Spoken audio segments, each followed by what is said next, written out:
नमस्कार, मैं हूं नीलू।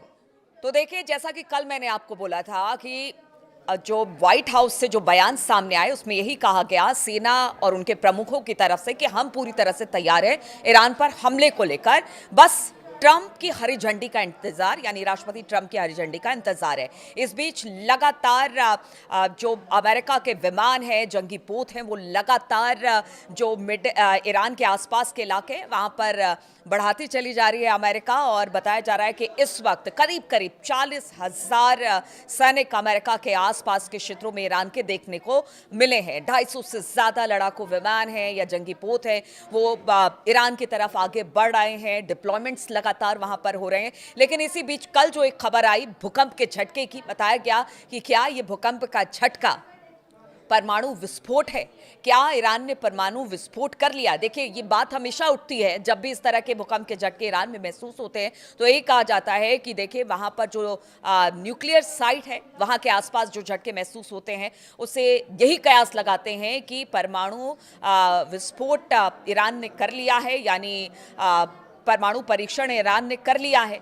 लेकिन इसको लेकर भी बहुत सारी बातें आती हैं कि ऐसा नहीं है, वैसा नहीं है, बहुत सारी बातें। लेकिन जिस तरह से इस वक्त युद्ध के हालात ईरान के ऊपर मंडरा रहे हैं, उसको लेकर तो ईरान ने भी पूरी तैयारी कर ली है। क्योंकि जिस तरह से बहुत सारे रिपोर्ट्स है, CNN है और बाकी बहुत सारे ऐसे जो अलग अलग दुनिया भर के चैनल्स हैं, वो यही बता रहे हैं कि शनिवार तक हो सकता है इसी वीकेंड में अमेरिका हमला कर दे। हालांकि 10 दिन का वक्त अमेरिका ने दिया है ईरान को और साफ साफ लफ्जों में कह दिया है कि अब और वक्त आपको नहीं मिलेगा। और इसी बीच ये भी खबर मिल रही है कि मिडिल ईस्ट में अमेरिका के बढ़ते सैन्य जमावड़े के बीच ईरान ने अब खुली धमकी दे दी है। देखिए, अभी तो सिर्फ धमकी थी, लेकिन अब एक लेटर में ये धमकी यूएन तक पहुंचा दी गई है। संयुक्त राष्ट्र के महासचिव एंटोनियो गुटेरेस को एक पत्र लिखा है ईरान ने और उसमें कहा गया है कि अगर तेहरान पर सैन्य हमला होता है तो फिर वो इलाके में दुश्मन ताकतों के बेस, फैसिलिटी और संपत्तियों को निशाना बनाएगा। जिस तरह से पहले भी अमेरिका धमकी दे रहा था, उसका जवाब ईरान दे रहा था, लेकिन अब लिखित तौर पर यह सब कुछ हो गया है। गुरुवार को संयुक्त राष्ट्र में ईरान के स्थायी मिशन ने अपने पत्र में कहा कि ईरान के लिए राष्ट्रपति डोनाल्ड ट्रंप की टिप्पणी सैन्य हमलों के असली खतरे का इशारा करती है। पत्र में कहा गया कि ईरान जंग नहीं चाहता, लेकिन अगर सैन्य हमला होता है तो तेहरान मजबूती के साथ इसका जवाब देगा। गुटेरेस को लिखे पत्र में लिखा गया है, ईरान ने बार बार हाई लेवल पर कहा कि वो ना तो टेंशन चाहता है और ना ही युद्ध, और वो कोई युद्ध शुरू नहीं करेगा। इस बात का जिक्र ईरान पहले भी करता रहा है, लेकिन अब उसने लिख कर दिया है कि वो अपने पड़ोसियों या किसी के साथ भी टेंशन नहीं चाहता है, युद्ध वो शुरू नहीं करेगा। लेकिन अगर युद्ध शुरू होता है तो फिर इसका जवाब जबरदस्त तरीके से ईरान देगा। लेकिन अगर उस पर मिलिट्री हमला होता है तो ईरान संयुक्त राष्ट्र के चार्टर के आर्टिकल 51 के तहत आत्मरक्षा के अपने अधिकार का इस्तेमाल करते हुए निर्णायक और उसी तरह से जवाब देगा। ईरानी मिशन ने चेतावनी दी है कि इलाके में दुश्मन सेना के सभी बेस, फैसिलिटी और एसेट्स जितने हैं सब उनके टारगेट पर हैं। यानी कि ईरान ने यह कह दिया है कि देखिए, हम हमला नहीं करेंगे, लेकिन अगर हमला होगा तो फिर अमेरिका के भी किसी भी जो एयर बेसेस हैं या उनकी फैसिलिटी है या एसेट्स हैं, उनको नहीं छोड़ा जाएगा।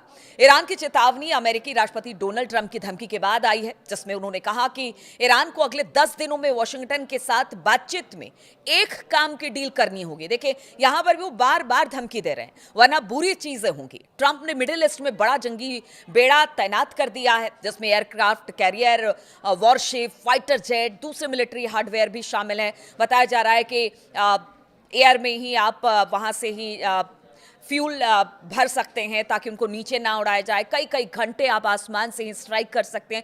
इस तरह की चीजें अमेरिका की तरफ से की जा रही है। ट्रंप ने बोर्ड ऑफ पीस, जिसकी बैठक कल थी, उस बैठक में कहा कि ईरान के साथ कोई काम की डील करना आसान नहीं है। यानी वो इस बात को भी मान रहे हैं कि ईरान उनकी बात नहीं मानेगा, कोई समझौता नहीं करेगा, लेकिन फिर भी उन्होंने कहा है कि हमें एक काम की डील करनी होगी, वरना बुरी चीजें होंगी। उन्होंने आगे कहा कि आपको शायद अगले 10 दिनों में पता चल जाएगा।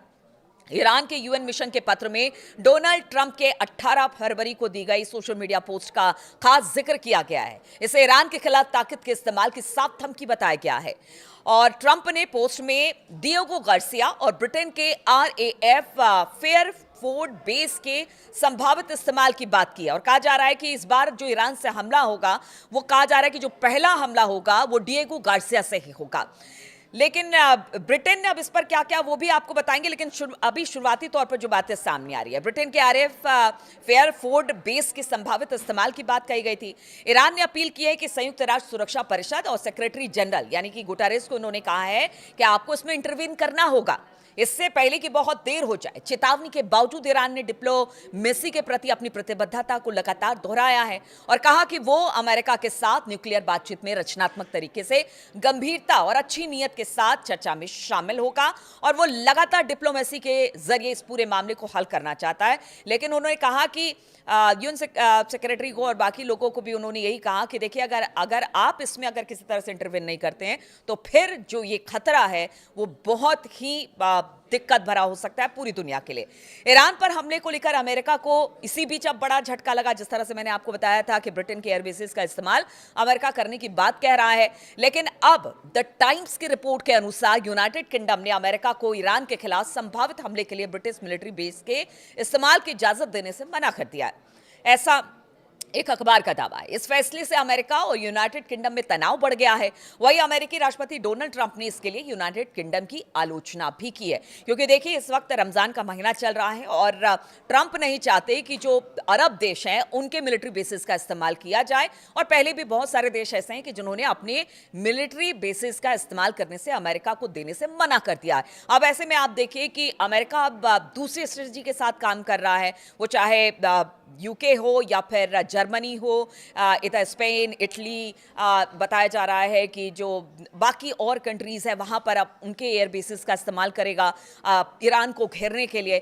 लेकिन देखिए ईरान ने भी कह दिया कि हमारी मिसाइलें तैनात है और साथ ही साथ ये भी कहा गया है कि जो उनका परमाणु कार्यक्रम जहां जहां पर उनके परमाणु संयंत्र हैं वहां पर उसने पुख्ता इंतजाम कर लिए हैं कि अब वो बात नहीं होगी 12 दिनों के जंग में जहां पर B-2 बॉम्बर से बम गिराया गया था और कहा गया था कि बड़ा नुकसान हुआ है इन जहां पर जो परमाणु कार्यक्रम ईरान का चल रहा है वहां पर। अब कहा जा रहा है कि इसको और नीचे कर दिया गया है, तो B-2 बॉम्बर का भी खास असर नहीं पड़ने वाला है। तो ईरान अपनी तरफ से कोशिश कर रहा है, लेकिन बताया जा रहा है कि अब अमेरिका ने जो डिप्लॉयमेंट, आज से पहले इतना बड़ा डिप्लॉयमेंट कभी भी अमेरिका ने किसी देश पर हमले से पहले नहीं किया है। इसीलिए लग रहा है कि ईरान को जो बार बार अमेरिका धमकी दे रहा है, कहीं ऐसा तो नहीं कि तीसरे दौर की बातचीत से पहले या 10 दिन की बातचीत, जो 10 दिन का अल्टीमेटम दे रहे हैं डोनाल्ड ट्रंप, क्या उससे पहले ही हमला हो जाएगा। तो इसके लिए ईरान भी सतर्क है। ईरान ने भी अब कह दिया है यूएन में एक पत्र लिखकर कि देखिए हम पहले पहल नहीं करेंगे, लेकिन अगर अमेरिका या फिर इजराइल आप किसी तरह का हमला करता है तो फिर उसको नहीं छोड़ा जाएगा।